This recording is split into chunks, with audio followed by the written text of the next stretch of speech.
অনেকদিন ধরেই ভাবছি ভারত পাকিস্তান সম্পর্ক আর নিউক্লিয়ার বম এই নিয়ে একটা আলোচনা করব। আজকের গপ্পটা হালকা মশলা মাখিয়ে তাই পরিবেশন করেই ফেললাম।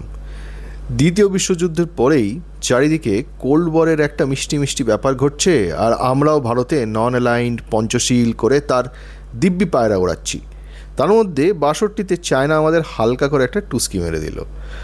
ভারতের নিউক্লিয়ার সায়েন্সের জনক প্রবাদ প্রতিম ব্যক্তিত্ব হোমি জাহাঙ্গীর ভাবা বুঝলেন এবার নতুন করে ভাবার সময় এসেছে। ৬৪তে চায়না করলো তাদের প্রথম নিউক্লিয়ার টেস্ট, আর ভাবা বললেন a nuclear weapons capability for India is necessary to ensure peace in Asia.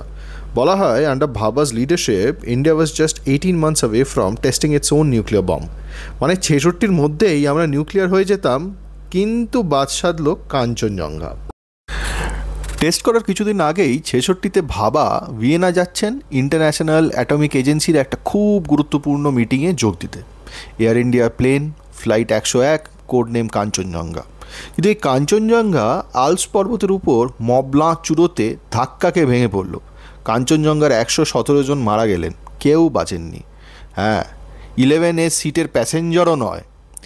ভারতের অপরিসীম ক্ষতি হয়ে গেল এই ঘটনায়। অন্তত ১০ বছর পিছিয়ে গেল ভারত। একটা কনস্পিরেসি থিওরি আছে যে আমেরিকার সিআইএ নাকি প্লেনের কার্গো হোল্ডে একটা বম প্লান্ট করেছিল ভাবাকে মারবার জন্যে। এই নিয়ে ইন্টারন্যাশনাল মিডিয়া খুব লাফালাফি করেছিল কিছুদিন। আচ্ছা, এর মধ্যে ৬৫তে হলো ইন্দো পাক যুদ্ধ, আর যুদ্ধ চলাকালীন পাকিস্তানের ফরেন মিনিস্টার জুলফিকার আলী ভুট্টো সেই ভিয়েনাতেই দাঁড়িয়ে ঘোষণা করলেন, if India builds the bomb we will eat grass, even go hungry, but we will get one of our own. ৬৫তে মোটামুটি ইন্দো পাক ম্যাচ ড্র হলো। তারপর এলো ৭১ ডিসেম্বর, বাংলাদেশ তৈরি হলো। ৯০,০০০ পাকিস্তানি সেনার আত্মসমর্পণ। ভুট্টো তখন প্রাইম মিনিস্টার। জাস্ট ৩-৪ সপ্তাহ বাদেই ৭২ জানুয়ারি মাসে ভুট্টো একটা সিক্রেট মিটিং করলেন মুলতানে পাকিস্তানের সব বড় বড় নিউক্লিয়ার সায়েন্টিস্টদের সঙ্গে। ক্লিয়ারলি বললেন, the Christian, the Jews and the Hindus have nuclear weapons, why not the Islamic world. Two nation theory মানে দ্বিজাতি তত্ত্ব ততদিনে তো ধূলিসাৎ, হিন্দু মুসলমান দিয়ে আর চলছে না, বাংলাদেশ ভেঙে বেরিয়ে গেছে। এবার তাহলে লেজিটিমেসিটা কী করে প্রমাণ করবে পাকিস্তান? নতুন কিছু না বললে এবার পাকিস্তান আরও ৫ ভাঙে ভেঙে টুকরো হয়ে যাবে। So now the narrative becomes Pakistan is the sword arm of Islam. এই কারণেই পাকিস্তানের নিউক্লিয়ার বম্বের লেজিটিমেসি দরকার।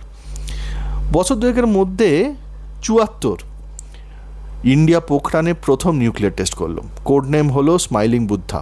গৌতম বুদ্ধ কিন্তু শান্তির প্রতীক, মানে বার্তা দেওয়া যে আমরা আর্মস রেস চাইছি না, this is just for regional balancing. আর স্মাইলিং বুদ্ধার কয়েকদিনের মধ্যেই ৭৪ আব্দুল কাদির খান, মানে এই গল্পের প্রধান চরিত্র, ভুট্টোকে চিঠি লিখে বললেন, আমার কাছে সেন্সিটিভ ইনফরমেশন আছে কি করে ইউরেনিয়াম এনরিচমেন্ট করে গ্যাস সেন্ট্রিফিউগ টেকনোলজির দ্বারা। এটা আমি ডাচ ফার্ম এফডিওতে কাজ করার সময় অ্যাক্সেস পেয়েছি, সোজা বাংলায় চুরি করেছি। ভুট্টো ইউরোপ থেকে কোলে তুলে নিয়ে আসলেন একিউ খানকে এবং ইসলামাবাদের কাছে কাহুটা রিসার্চ ল্যাব চালু করে তার হেড বানিয়ে দিলেন। এই কেয়ার ল্যাব সম্পূর্ণ গোপনে কাজ করতে লাগলো। ইন্ডিয়া কী করলো তখন? আরএন কাও লেলিয়ে দিলেন তার ছেলেদের, দ্য কাউ বয়েজ। বেশ কিছু র এজেন্ট ছদ্মবেশী ইসলামাবাদের বিভিন্ন সেলুনে ঘোরাঘুরি করতে লাগলো। মানে আগে হ্যাঁ, সংগ্রহ করলো কেয়ার ল্যাবে কাজ করা কিছু ইঞ্জিনিয়ারদের কাটা চুল। এই চুলের স্যাম্পেল চলে এলো ইন্ডিয়াতে, অ্যানালাইজ করে রেডিও অ্যাক্টিভ ট্রেসেস পাওয়া গেল। ব্যাস কনফার্মড হয়ে গেল যে কেয়ার ল্যাবে গোপনে নিউক্লিয়ার এনরিচমেন্ট চলছে। এর মধ্যে আরেক কাণ্ড, এর কয়েকদিন বাদেই এলেন জেনারেল জিয়া, আর এসেই ভুট্টোকে ফাঁসিতে লটকে দিলেন। কিন্তু সিক্রেট নিউক্লিয়ার রিসার্চ একটুও ব্যাঘাত ঘটল না। একিউ খান লিটারেলি টাকা ভর্তি সুটকেস নিয়ে ইউরোপ চষে ফেললেন নিউক্লিয়ার টেকনোলজি কিনতে। মানে আপনি যেরকম দুর্গাপুজোর সময় বাজার করেন নিউ মার্কেট, গড়িয়াহাট, হাতিবাগান ঘুরে, ঠিক সেরকম। জার্মানি থেকে কিনলেন নিউক্লিয়ার ভ্যাকুয়াম পাম্প, বিয়ারিংস আর ম্যাগনেটিক সাসপেনশন। সুইজারল্যান্ড থেকে কিনলেন high strength aluminium tubing. England থেকে কিনলেন মারাজিং স্টিল। ফ্রান্স থেকে কিনলেন flow meter, pressure gauge, specialise lubricant, coolant, মানে ইত্যাদি প্রভৃতি ব্যাগ ভর্তি বাজার করে পাকিস্তান ফিরে আসলেন। বুঝতেই পাচ্ছেন কেয়ার ল্যাবসের অবস্থা তখন। এই দোকানের সিল্ক ভালো, ওই দোকানের তাঁত, এসব এখন অতীত। 5 তলা মল, পুরোটাই শাড়ি। তা এই যে এত হাঁকাহাঁকি ডাকাডাকি দর কষাকষি করে কেনাকাটা হলো, পৃথিবীর তাবৎ তাবৎ সুপার পাওয়াররা কি কিছুই জানতে পারলো না? পেরেছে জানতে স্যার, সব ব্যাটা চুপ করেছিল। ইউএসের কথাই ধরি, প্রেসিডেন্ট রোনাল্ড রিগান জেনেও চুপ করে থাকলেন কেন? কারণ 79-তে সোভিয়েত রাশিয়া আফগানিস্তান অ্যাটাক করেছে, আর পাকিস্তান তখন সাংঘাতিক ইম্পর্টেন্ট অ্যালাই। পাকিস্তানকে ছাড়া রাশিয়ানদের টাইট দেওয়া অসম্ভব। বিলিয়নস অফ ডলার এড ঢুকছে পাকিস্তানে, আর সেই টাকা এই সব কেনাকাটি চলছে। শেষে এই কেনাকাটির এত বিশ্রী রকম রিপোর্ট আসতে লাগলো সারা পৃথিবী থেকে যে ইউএস কংগ্রেস একটা নতুন অ্যামেন্ডমেন্ট পাশ করলো, দ্য প্রেসলার অ্যামেন্ডমেন্ট, যেখানে প্রতি বছর ইউএস প্রেসিডেন্টকে লিখিতভাবে ইউএস কংগ্রেসকে দিতে হবে যে পাকিস্তান ইউএসের টাকায় নিউক্লিয়ার রিসার্চ করছে না। রিগান পড়লেন টাইট স্পটে। এবার কি করেন? রিগান মিথ্যে কথা লিখে সই করে ইউএস কংগ্রেসকে জমা করতে থাকলেন যে পাকিস্তান একদমই একটা সন্টুমন্টু দেশ, এই সব বোমাবাজির মতো বাজে কাজ তারা করেই না। কিন্তু তার 10 বছর বাদে 89-এ সোভিয়েত রাশিয়ার পতন, আর সাথে সাথে ইউএসের কাছে পাকিস্তানের ইম্পর্টেন্স গেল চলে। 90-এ US president George Bush senior Pressler অ্যামেন্ডমেন্টের কাগজে পাকিস্তানকে সার্টিফাইড করতে বারণ করে দিলেন। ব্যাস, US Congress $1 billion military aid বন্ধ করে দিল। 28টা F-16 ফাইটার জেট দেওয়ার কথা ছিল, তাও দিল না। আর পাকিস্তানের যে ডিপ্লোম্যাটিক কাভারটা ছিল ইউনাইটেড নেশনস এবং সারা পৃথিবীতে, সেটাও গেল উড়ে। আরে সন্টু মোনাদের কি তখন মনে দুঃখ বাবারে। আচ্ছা, চায়না কি করছিল এই গত 36 বছর, মানে সেই 64-তে প্রথম নিউক্লিয়ার টেস্ট করার পর থেকে? চায়না তো পাকিস্তানকে লং টার্ম অ্যালাই এবং ইন্ডিয়ার কাউন্টার ওয়েট হিসেবেই দেখে। রিপোর্ট যা বলছে তাতে 85-র মধ্যেই পাকিস্তান কিন্তু নিউক্লিয়ার বোম বানিয়ে ফেলেছে। চায়না এই সময়ের মধ্যে M11 short range ballistic missile সেই টেকনোলজি সাপ্লাই করেছে পাকিস্তানকে, যেটার বেসিসে পাকিস্তান হাতাফ মিসাইল প্রোগ্রাম চালু করলো। মানে বোম বানালেই তো আর হলো না, সেটাকে তো ডেলিভার করতে হবে। চায়না আরও দিল হেভি ওয়াটার আর ট্রাইশিয়াম, এবং সব থেকে ইম্পর্টেন্ট একটা নিউক্লিয়ার বোমের ডিজাইন দিল। এই ডিজাইনটা নাকি চায়না অলরেডি একটা বোম বানিয়ে গোবি ডেজার্টে টেস্ট করে তারপরে হাতে গরম দিয়েছিল পাকিস্তানকে। মানে পাকিস্তান পরীক্ষার খাতায় চোতা মেরে পাস করে যাওয়ার জায়গায় চলে গেল, আর আদতে হলোও তাই।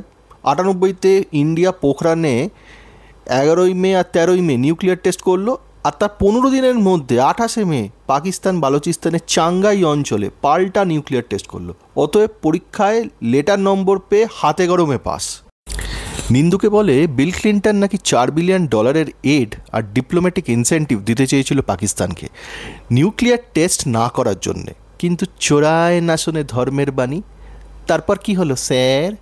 98-তে নিউক্লিয়ার টেস্ট, 99-তে কার্গিল। মানে পাকিস্তান কিন্তু সাংঘাতিক এমবোল্ডেন হয়ে গেছিল তখন।